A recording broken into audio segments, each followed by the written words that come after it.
Il y a des bureaux où l'atmosphère semble anodine, presque routinière, avec son ronronnement de clavier et ses échanges polis autour de la machine à café. Mais sous cette façade de professionnalisme se cache parfois un monde où les lignes de conduite s'effacent, où le pouvoir se mue en abus, et où les silences des victimes deviennent des armes à double tranchant. Dans cette entreprise, une responsable des ressources humaines, disons Madame V, avait bâti une réputation ambiguë.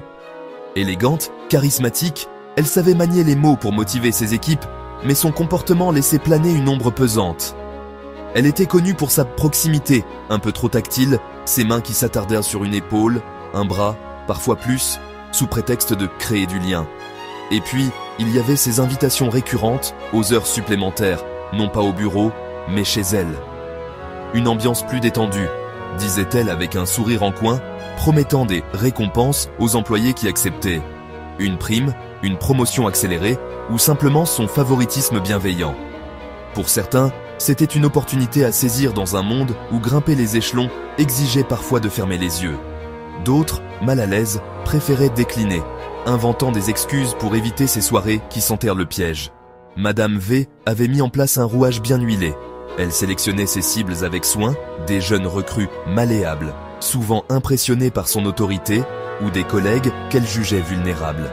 Elle misait sur leur silence, sur la peur de représailles, sur l'idée que personne ne croirait une parole contre la sienne. Et pendant des mois, ça a marché. Les murmures circulèrent dans les couloirs, mais personne n'osait franchir la ligne rouge. Jusqu'à ce jour. Ce jour-là, Madame V avait mal calculé son coup.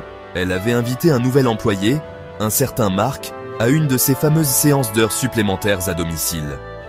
Marc, un homme discret, mais sûr de lui, avait accepté par curiosité, pensant peut-être à une occasion professionnelle.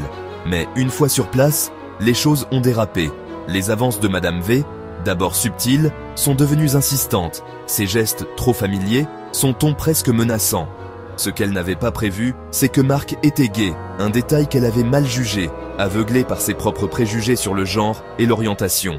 Elle avait sous-estimé sa capacité à se défendre, à ne pas plier sous la pression. Offensé et déterminé, Marc a mis fin à la soirée abruptement. Et, le lendemain, il est allé porter plainte, non seulement auprès des ressources humaines, ironie du sort, mais aussi auprès de la direction et des autorités compétentes.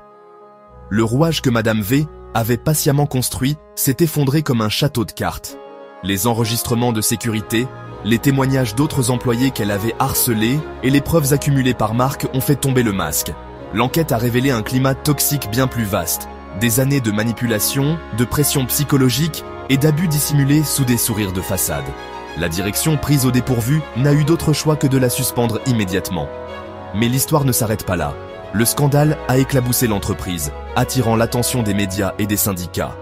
Madame V, autrefois intouchable, a vu sa carrière s'effriter. Elle a d'abord tenté de nier, puis de négocier, mais les preuves étaient accablantes. Lors de son audience disciplinaire, elle a été licenciée pour faute grave. Une humiliation publique qui a mis fin à son règne. Mais le sort, parfois cruel, a réservé une chute encore plus piquante. Refusant de pointer au chômage, trop dégradant pour son ego, et incapable de démissionner sans perdre ses indemnités, elle s'est vue proposer une ultime option par le groupe.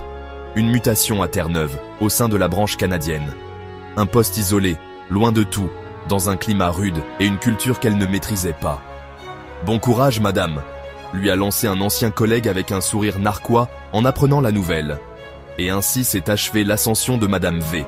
D'une reine des ressources humaines à une exilée forcée, son histoire est devenue une leçon dans les couloirs de l'entreprise. Le pouvoir, même bien dissimulé, finit toujours par trébucher sur ceux qu'il sous-estime. Marc, lui, est devenu une figure respectée, un symbole de résistance, prouvant que parfois, c'est la mauvaise cible qui fait basculer un empire.